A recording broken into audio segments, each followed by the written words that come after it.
Happy birthday to Dabble Sweeney, by the way. He's number 2 in the latest rankings. Rob Mullens, the chair of the College Football Playoff Selection Committee, is with us now. Rob, we heard some of those coaches talk a little bit about the emotional aspect of rivalry games. When evaluating teams' performances, particularly in rivalry week, how would you describe the way the committee looks at the psychological aspect of a rivalry game, if it's closer than anticipated or something of that nature? Well, I mean, obviously we watch the games and understand what's at stake. I think more about looking at the teams, is their body of work, and is it ranked versus ranked, or the quality of the teams more than maybe the psychological piece of it. When you look at the rankings this week, what was it that kept Oklahoma at number 6 despite the number of points they gave up, and kept Washington State from moving up?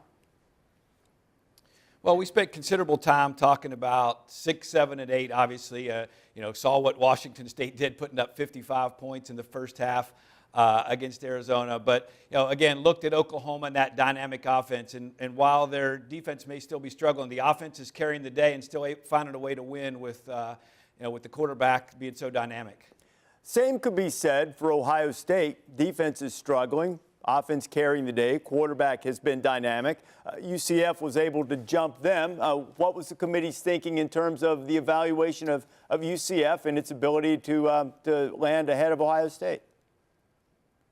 Well, those are precisely the kind of conversations that we have. We spent considerable time talking about UCF and Ohio State. And while UCF may not have the depth of talent of Ohio State, the committee felt that right now, today, after Week 12, UCF has the more all-around complete team. Would you describe that as a benchmark moment for a team from the Group of 5? It is the highest place. It already held the highest place rankings in the playoff era. And now being able to make that move without benefit of the Power 5 team losing, is that indicative of any way of a change in thinking or an awakening about this particular team? No, we don't really talk about certain categories or labels in the room. We talk about resumes. And we watched UCF have a strong performance against Cincinnati. Their offense continued to be consistent. Saw some improvement in their defense. And then when you watched Ohio State, you saw a team that struggled a bit at Maryland. And in the end, again, the committee felt that UCF was the more complete team at this time and moved them up to number 9.